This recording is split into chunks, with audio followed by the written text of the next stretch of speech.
Afghanistan to the Taliban. On Friday afternoon, before Kabul fell, the White House was starting to empty out.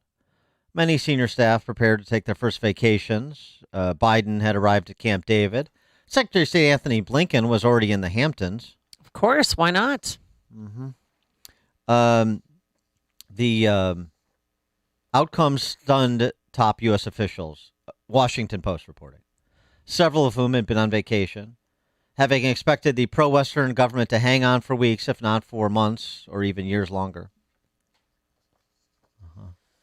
In both Washington and Kabul, the days and weeks leading up to Kabul's fall were marked by complacency. The United States was withdrawing its forces, the Taliban was notching gains, but the prevailing view in both capitals was there was plenty of time before the insurgents might take over a city of nearly 5 million, the nerve center of the country. And of course, that complacency didn't prevent planning for every possibility, which is what the White House has said they did. Did they? And then the choice that they had, apparently, the Biden administration. This is disturbing. This comes from, again, the same report. In a hastily arranged in-person meeting, senior U.S. military leaders in Doha, including McKenzie, the commander of U.S. Central Command, spoke with Abdul Ghani Baradar, head of the Taliban's political wing. We have a problem, Baradar said. We have two options to deal with it. You, the United States military, take responsibility for securing Kabul, or you have to allow us to do it. Throughout the day, Biden had remained resolute in his decision to withdraw all troops from Afghanistan. The collapse of the Afghan government hadn't changed his mind. McKenzie, aware of those orders, told Baradar that the U.S. mission was only to evacuate American citizens, Afghan allies, and others at risk. The United States, he told Baradar, needed the airport to do that. On the spot, an understanding was reached, according to two other U.S. officials. The United States could have the airport until August 31st, but the Taliban would control the city. So they made a choice. They had options, yeah. To approach the evacuation as they did. Mm-hmm. Who would choose that path? This is, I think, in part, the consequences and the reaction to the consequences is in part what this now former battalion commander, Marine Lieutenant Colonel Stuart Scheller, talking about senior military leadership, including the Marine Commandant, who sent a letter to Marines that he references in his social media post. Now, Lieutenant Colonel Scheller made this video and offered this commentary knowing there were going to be consequences like removal of his battalion command, which has now happened. People are upset because their senior leaders let them down, and none of them are raising their hands and accepting accountability or saying, we messed this up. If an 05 battalion commander has the simplest live fire incident EO complaint, boom, fired.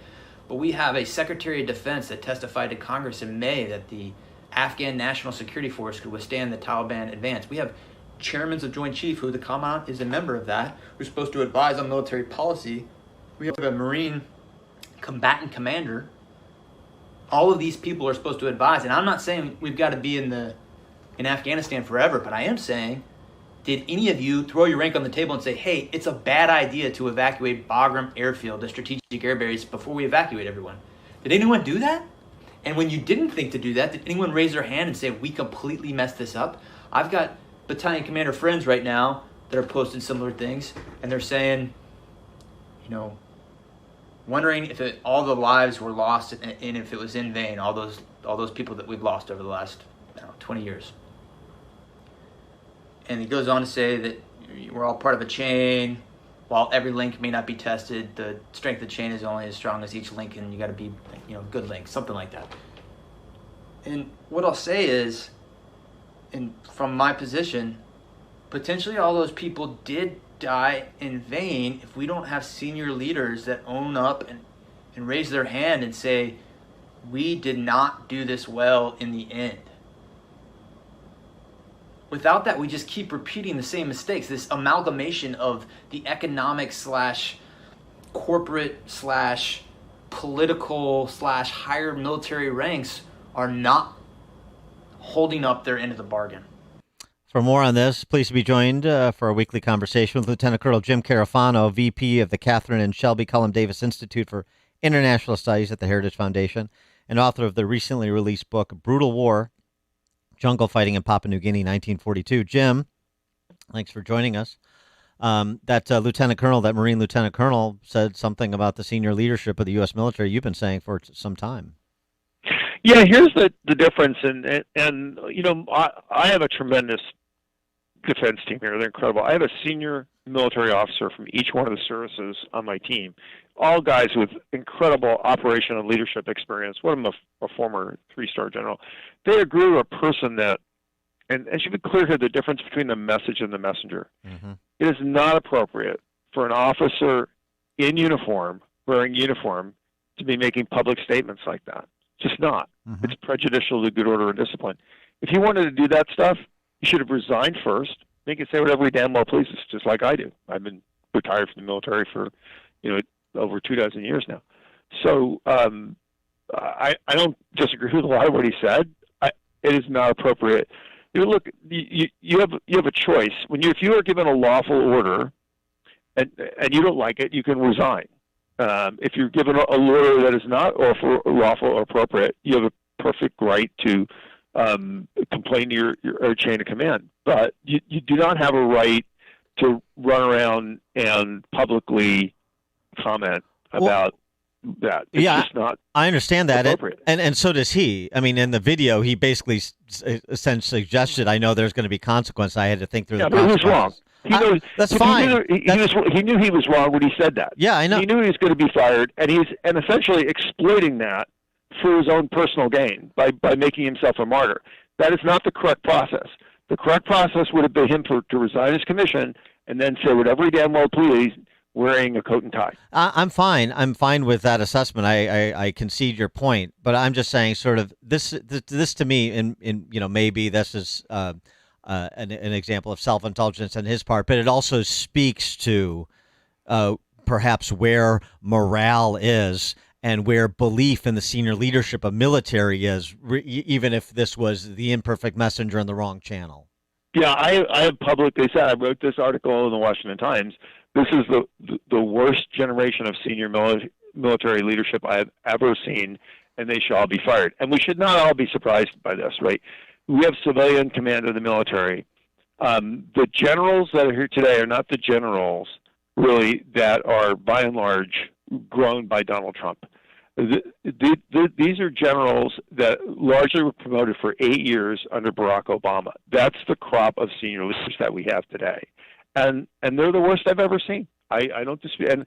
And I remember I was in the Pentagon in the Bill Clinton years when there was enormous tension between the senior military leaders and the political leadership, and a generation of leaders that were struggling. I mean, they grew up with the Cold War. They were faced with a completely new world, and they were grappling with a president who didn't believe in them, didn't believe what they were doing, and were constantly cutting the defense budget. And I watched them struggle through with integrity and find ways to push back. And honestly, as a junior officer, sometimes I would shake my head and go, "These guys are just not getting it." But really, the crop that we have now, they're awful to a person. There might be a good person in there, I don't know, but this is despicable. And we talked about this long before Afghanistan, where they're running around either enabling or just idiots, that they don't realize that this administration has a completely political agenda. We have generals regurgitating that the most important thing is climate change, and that we have to understand white rage.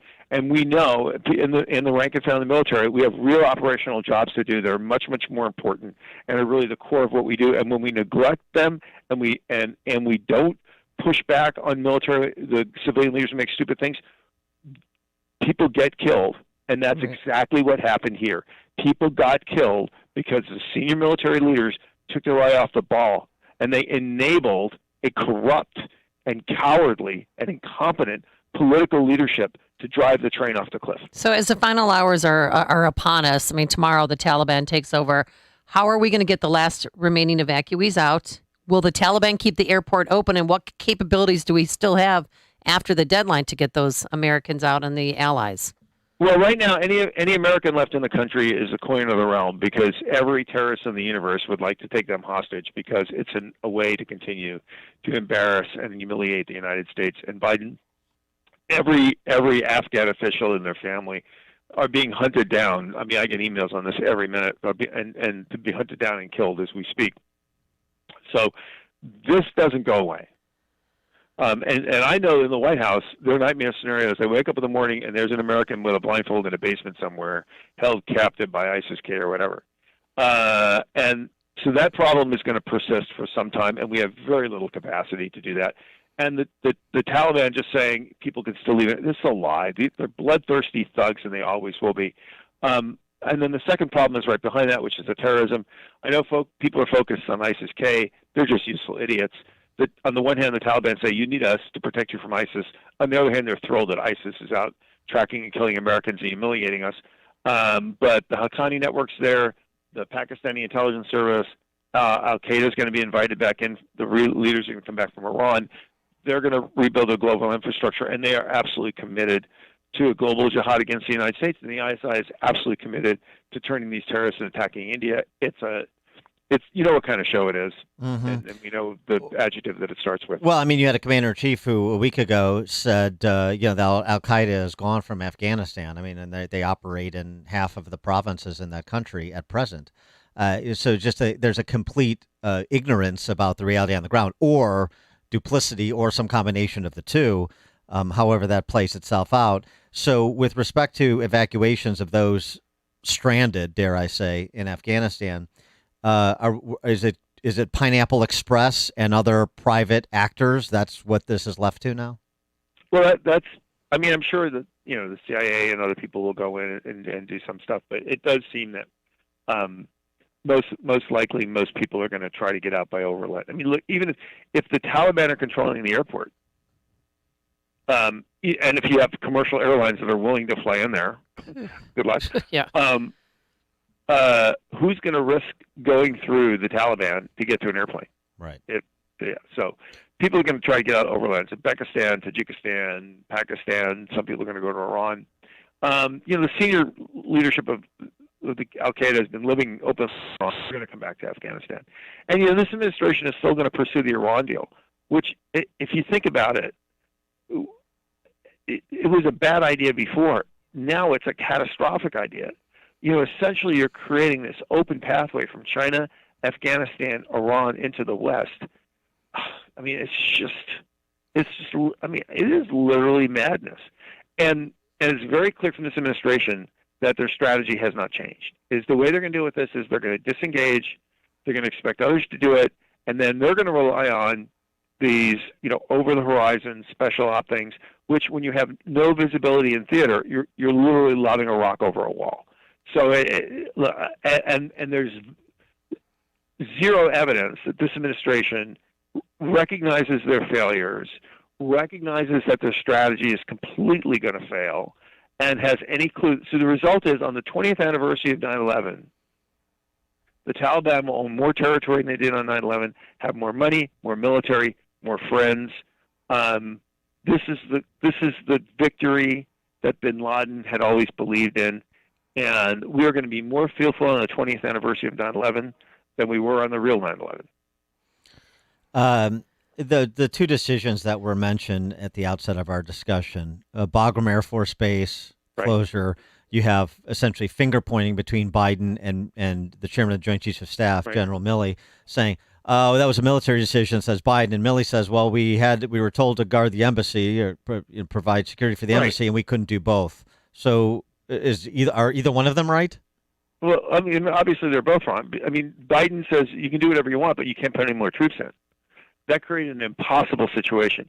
And the Taliban even offering the Americans to control the city, they knew that was a joke too. We'd had put tens of thousands more troops in to control a city like that.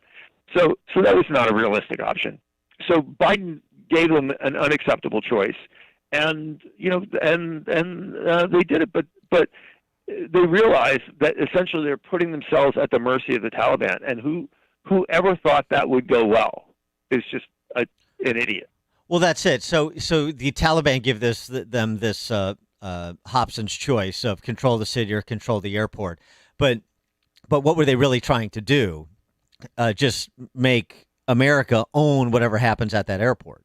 Well, look, and this is the thing: is the Biden plan was based on a premise that that since he was gifting the country to the Taliban, that they would just let him walk away, and that all the bad crap would happen afterwards, and we could just say, "Oh, not our fault." That was a blindly stupid assumption, because in that part of the world, honor is power, and the Taliban don't want to be gifted Afghanistan. They want to humiliate the United States going out the door. That's way, way more important. And for this administration not to recognize how incredibly dangerous and reckless their decision was, but not only to fail, but to fail ugly. How could anybody? Well, first of all, how could anybody have confidence in this president going forward? But the other thing is, how could anybody expect anything different from this president? This is the joke. Everybody in the world knows that Biden has the worst judgment of any politician in America when it comes to foreign policy and security matters, that he's never been right. He made a series of cascading disastrous decisions on the border, which showed he doesn't know what he's doing. And my question is not people going like, oh my God, how could he fail? It's like, how could you expect him not to fail? Right. Did you do you buy Blinken's number that it's 300 Americans left that want to get out? I have no idea. I have no way. Do you think they do? Does anybody have a clue? I have no idea. I have no idea what that number is based on. It may be based on the number of people that have tried to contact them. A lot of people are even contacting the U.S. They're reluctant to do that because that's just putting a target on your back. Mm-hmm. I mean, I know for a fact there are all kinds of people trying to get out of the country, and there are still Americans trying to get out, and they're incredibly fearful, and they don't know who to trust, and they don't, and some of them don't even trust their government because they're afraid that they're just going to expose them to the Taliban. There's a commentary. Yeah. Lieutenant Colonel Jim Carafano, thanks as always. Thanks for having me. Thank you. And he joined us on our turnkey.pro answer line. It's like a hot, steaming cup of information to start your day. It's Chicago's Morning Answer on AM 560. The Answer. There are over 42 million used vehicles sold every year in America. 30 million of those are never inspected prior to the sale. 30 million people who should be calling Lemon Squad to make sure they're never buying a lemon. Lemon Squad. No matter where across the country you want to get that used car, truck, SUV, or RV for as little as $179, Lemon Squad will send a mechanic to run a diagnosis of the